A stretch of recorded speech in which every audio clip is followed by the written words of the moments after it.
Bismillahirrahmanirrahim. Assalamualaikum warahmatullahi wabarakatuh. Bertemu lagi di pembelajaran Bahasa Indonesia bersama Miss Elza. Bagaimana kabarnya? Semoga tetap sehat dan semangat belajarnya. Pertemuan hari ini kita melanjutkan bab 7 teks drama, yaitu materi unsur pementasan drama. Mari kita simak videonya berikut ini.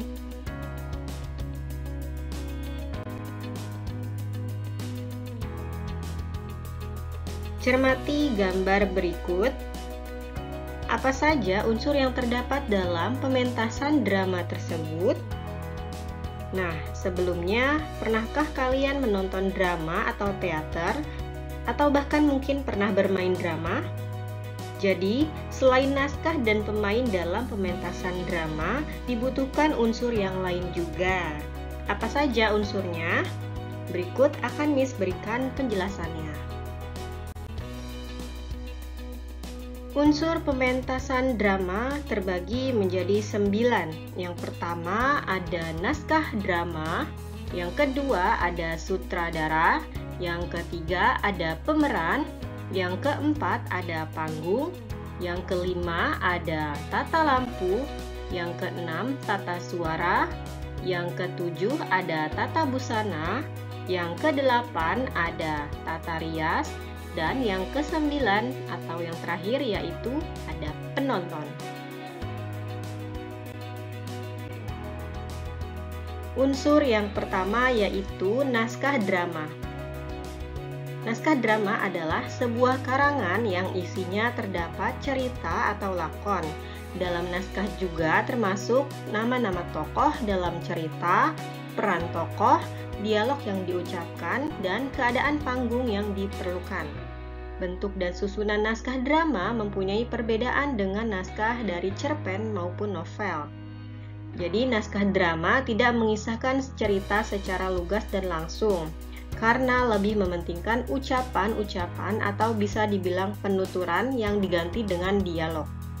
Sedangkan kalau naskah cerpen atau novel itu kan berisinya cerita lengkap dan peristiwa yang terjadi.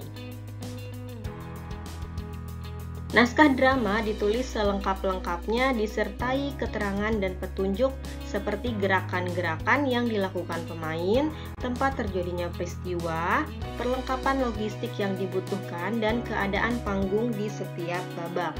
Contoh keterangan misalnya di dalam naskah ada keterangan tanda kurung terjatuh. Nah, berarti dari naskah tersebut, apa sih yang harusnya dilakukan oleh si pemeran, yaitu dia harus terjatuh, harus bergerak. Sedangkan misalnya ada keterangan kata bruk, berarti itu kan efek suara yang ditimbulkan ketika jatuh. Jadi itulah yang dinamakan keterangan-keterangan dalam naskah drama. Unsur yang kedua yaitu sutradara. Sutradara adalah pemimpin dalam pementasan drama. Sebagai pemimpin yang mempunyai tanggung jawab dalam kesuksesan pementasan drama, sutradara harus membuat perencanaan yang matang. Tugas sutradara sangatlah banyak dan bebannya cukup berat. Oleh karena itu, sutradara sebaiknya memiliki kemampuan antara lain. Yang pertama, sutradara dapat memilih naskah yang tepat. Yang kedua, sutradara pandai menafsirkan watak para tokoh cerita. Yang ketiga, pandai memilih pemain yang sesuai dengan naskah. Yang keempat, sanggup melatih dan membimbing pemain. Yang kelima, bisa bekerja dengan tim atau kru yang lain. Yang keenam, cekatan dalam memimpin semua tim. Tim dalam drama itu ada apa saja sih? Misalnya ada tim yang bertugas di dalam musik, di dalam tata rias, tata busana, dan lain-lain. Nah, berikut unsur yang lain akan dijelaskan. Unsur yang ketiga yaitu pemeran. Pemeran merupakan aktor yang memeragakan peran di dalam cerita atau disebut juga sebagai aktor ataupun aktris. Agar berhasil memerankan tokoh dalam pementasan, pemain dipilih secara tepat sesuai dengan peran yang dibutuhkan dalam suatu naskah drama tertentu. Berikut ini upaya yang tepat dalam memilih pemain drama. Nah, siapa sih yang bertugas memilih pemain drama? Tadi sudah dijelaskan, yaitu sutradara. Nah, pemainnya bagaimana? Yang pertama, naskah drama harus dikuasai dan dipahami oleh pemain, mulai dari dialog dan watak-watak tiap tokoh dalam naskah drama tersebut. Yang kedua, pemain harus mampu memerankan masing-masing tokoh sesuai watak yang dibutuhkan.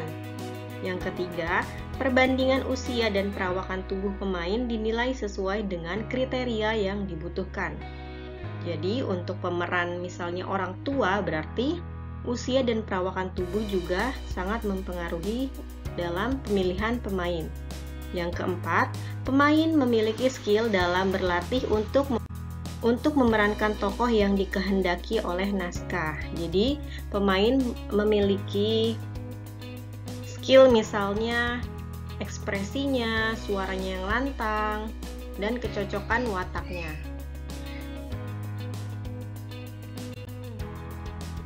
Unsur yang keempat yaitu panggung. Panggung adalah tempat para pemain memeragakan lakon dramanya. Sebagai seni pertunjukan, biasanya panggung akan didesain lebih tinggi daripada lantai, lebih tinggi juga dari tempat duduk penonton agar penonton yang duduk di belakang masih mampu menyaksikan pertunjukan dengan jelas. Panggung mendeskripsikan tempat, waktu, dan suasana yang terjadi dalam suatu naskah cerita. Setiap peristiwa yang memiliki babak berbeda tempat, waktu, dan suasana membuat penataan panggung harus lebih cekatan untuk mengubahnya. Sebaiknya, yang dipilih untuk menata panggung adalah orang-orang yang mengerti keindahan dan komposisi seni yang baik. Jadi, dalam pementasan drama biasanya terdiri dari 2 babak atau lebih, maka pengubahan babak tersebut dapat mengubah juga penataan panggung dan properti yang digunakannya. Penggantian penataan panggung dari babak 1 ke babak berikutnya membutuhkan waktu yang begitu cepat. Jadi, persiapan penataan panggung dan orang-orang yang bertugas sangat penting untuk dipersiapkan sebelum pementasan drama tersebut.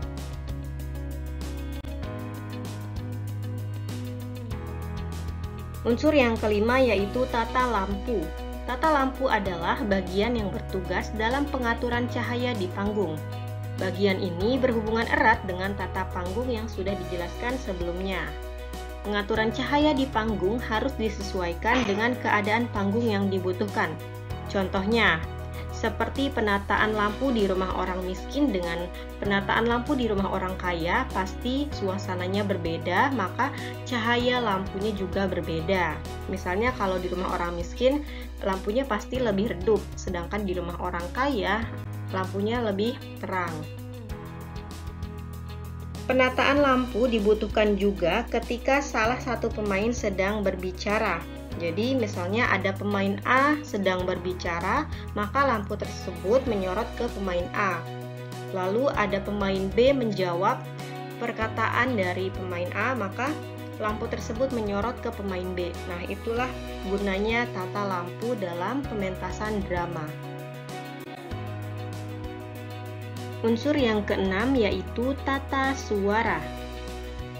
Tata suara yang biasa kita kenal adalah bagian yang mengatur pengeras suara atau sound system dan musik pengiring.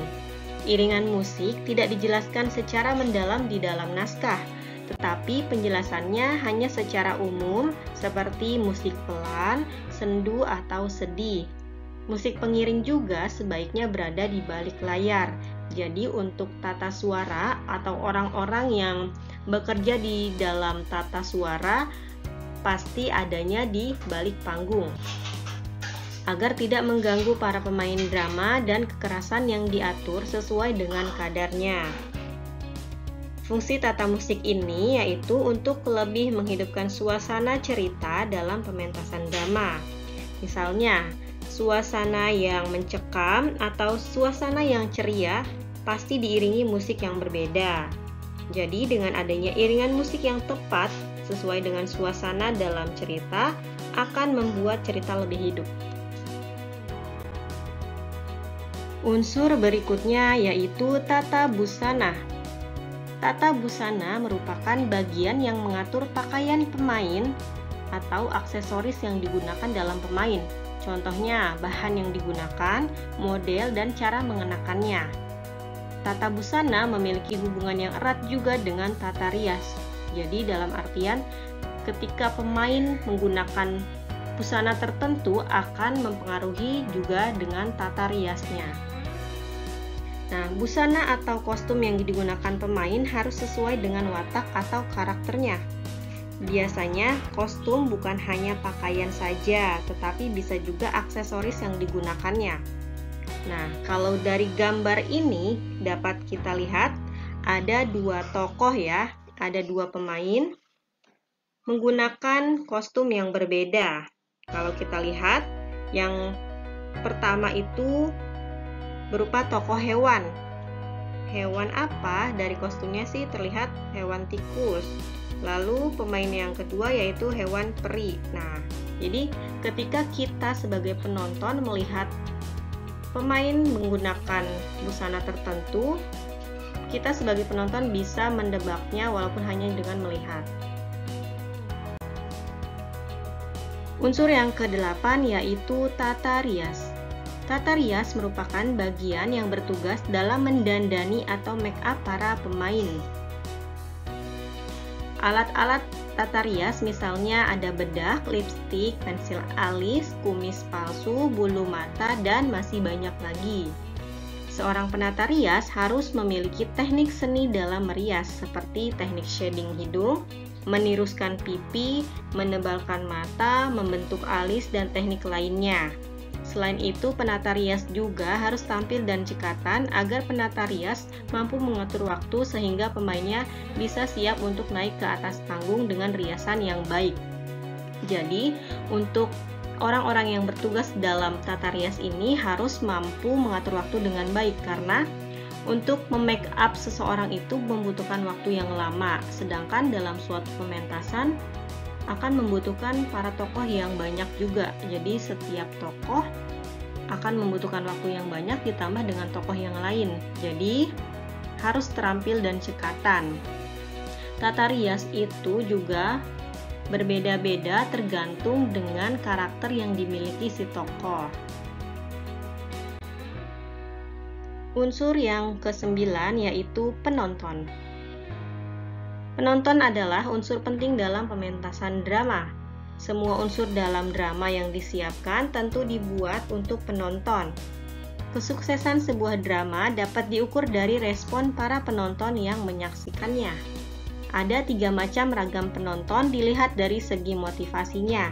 Yang pertama, penonton peminat, yaitu penonton intelektual atau penonton yang mampu mengapresiasi seni, misalnya para sastrawan atau orang-orang yang menyukai atau hobi dalam bidang drama atau teater. Nah, penonton yang kedua yaitu penonton iseng, yaitu penonton yang tidak punya ketertarikan khusus pada seni, hanya menikmati untuk hiburan.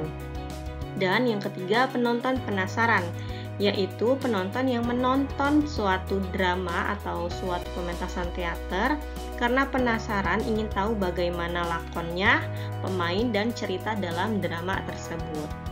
Nah, lalu kalian termasuk penonton yang mana? Apakah penonton peminat, iseng, atau penasaran?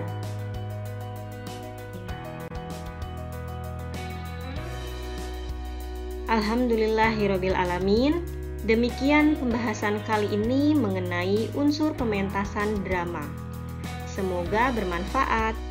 Jika masih ada pertanyaan, sila sampaikan di kolom komentar atau bisa menghubungi Miss Helza. Terima kasih atas perhatiannya. Mohon maaf apabila ada kesalahan. Insya Allah kita bertemu lagi di pertemuan berikutnya. Miss akhiri, wassalamualaikum warahmatullahi wabarakatuh.